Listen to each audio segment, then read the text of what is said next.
Hey Sunrise, it's Andrew with your small group questions for this week as we dive into Genesis 5. So as we enter into Genesis 5, it's very quick that we pick up on the fact that we are in another genealogy. So how does the genealogy of chapter 5 connect back to what we've seen in the previous weeks? Specifically, two sections, Genesis 3 and Genesis 4.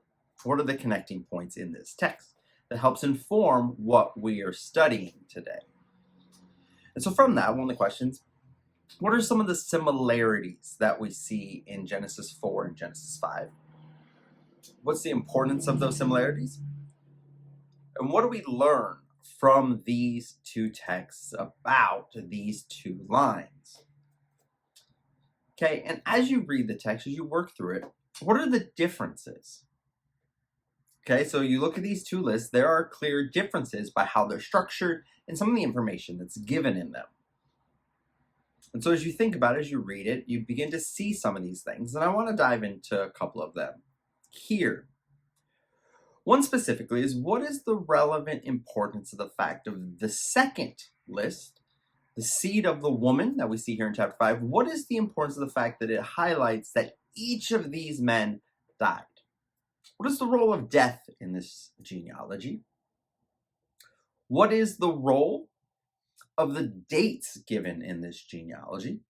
Why is their ages presented here for these specific men? What's the importance of it? What does it teach us? And again, how does this continue to connect and move us forward in our study?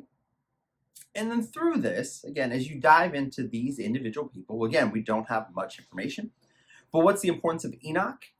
What is the importance of he walked with God and was not? What can we learn from that portion of the text? Also, what do we learn from the beginning of our text, with the fact that we begin with the made in the image of God and then born into the image of Adam? So how do we see Seth's description as born in the image of Adam? How does that connect to the image of God being now displayed in humanity?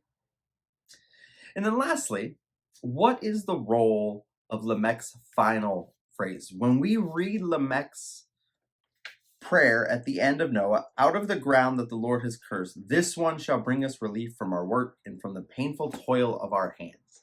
This is Lamech's prayer about Noah, what he says about his son. What foreshadowing do we see in this? And how does this again connect back to last week's sermon when we talked about Cain and Eve's description of Cain? How does it then connect back again to 3? And how does this continue to progress through this line, Seth's line, moving forward? So I hope you spend some time in this text. Again, it's a genealogy, so it's a little different, as well as what does genealogies teach us, again, about God and who he is. So as you dive into these texts, I hope that you'll really continue to grasp onto the faithfulness and hope that God has from the beginning through the end, that Christ is not an afterthought, but is the whole of Scripture as we see this work itself out from the beginning, from Genesis. Hope that you'll have a wonderful weekend, coming prepared to hear the word on Sunday morning, and then working these great truths out throughout the week as we dive deep into this specific genealogy. Set up for us, chapter 6. See you guys.